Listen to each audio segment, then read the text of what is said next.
Feeding ബോട്ടിൽ ഞാൻ എടുത്തോണ്ട് വന്നിട്ടുണ്ട്. Pick up baby. ഓ നാറുന്നടേ. എടാ ഇത് നിനക്കിത് എങ്ങനെ സാധിക്കുന്നു? പാല് കൊടുത്തത് അപ്പിട്ടെന്ന് തോന്നുന്നു.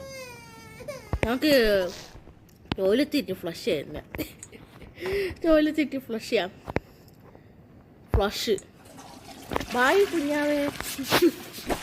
അയ്യോ തെറിച്ചൊന്നു വീണു. എവിടെ പോയി? കുഞ്ഞാവ എവിടെ പോയി? കാണ്ടിരിക്കുന്നു. ഞാൻ അവിടെ കൊണ്ടുവയ്ക്കാം. ചേഞ്ച് ഇത്. ഇവിടെ ഒരു ഡൈപ്പർ ഇരിപ്പുണ്ട്. Pickup nappy. നീ ഇതെവിടെ പോയി? ഇവിടെ ഒരു സ്ഥലത്ത് അടങ്ങിയിരിക്കണം കേട്ടാ. കുരുത്തം കേട്ടവൻ. ഈ പിക്കപ്പ് ബേബി. നമുക്ക് മോളിൽ കൊണ്ടുപോയി ബേബിയെ കൊണ്ടുപോയി ഉറക്കാം. ഇതാണെന്ന് തോന്നുന്നു ബേബിയുടെ റൂം അല്ലേ? നിന്റെ അച്ഛനമ്മയൊക്കെ എവിടെ പോയി? Find the story book and sit down. അവിടെ സ്റ്റോറി ബുക്ക്. ഇവിടെ ഇരിപ്പുണ്ട് സ്റ്റോറി ബുക്ക്. ഓക്കെ, നമുക്ക് സ്റ്റോറി വായിച്ചു കൊടുക്കാം. നീ കിടന്ന് ഉറങ്ങൂ. Start. Across the shore, in distant lands, with dark stars overhead, the prince was fast asleep until a cat jumped on his bed. "I found a secret garden," said the cat with much delight. Excitedly, they ran outside, explorers in the night. They walked through the golden garden gate. "Look at the pretty trees." They walked along the pretty pebble path. "Look at the colorful flowers."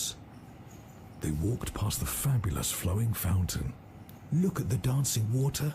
Look, look, look." But the prince didn't like the garden and started kicking down the trees. He dug up flowers, grabbed the hedges, and pulled off all the leaves. He ruined everything for fun.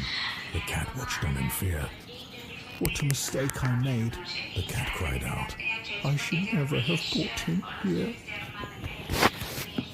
Okay, ഉറങ്ങിയാടേ കുഞ്ഞാവേ? നീ ഉറങ്ങിയാ? ഉറങ്ങി. ഇനി നമുക്ക് കുറച്ച് നേരം പോയി ടി വി കാണാം. നീ ഇവിടെ കിടന്ന് ഉറങ്ങുമ്പോൾ എൻ്റെ മൊബൈൽ എവിടെ പോയോ എന്തോ. അല്ലെങ്കിൽ വേണ്ട, ടി വി കാണാം. പാരൻസിന് വേണ്ടി വെയിറ്റ് ചെയ്യാൻ നോക്കാം. ഇനി ടി വി കാണാം നമുക്ക്. ഓക്കെ, ഇവിടെ ഒരു പൂച്ചിരിപ്പുണ്ടല്ലോ അവിടെ. Chill out on sofa. Okay, set. ഇതെന്താ ടോസ്റ്ററാ? ഹായ്, ഇന്നത്തെ കാശം. എനിക്ക് ഉറക്കം വന്ന് നന്നായിട്ട്. ഞാൻ ഇവിടെ കിടന്ന് ഉറങ്ങുമ്പോഴേക്കാണ്. ഒന്ന് ഉറങ്ങട്ടെ ഞാൻ. അടാ പണ്ട് കുഞ്ഞാവേ, മനുഷ്യനൊന്നും ഉറങ്ങാൻ സമ്മതിക്കൂലേ? നിന്നെ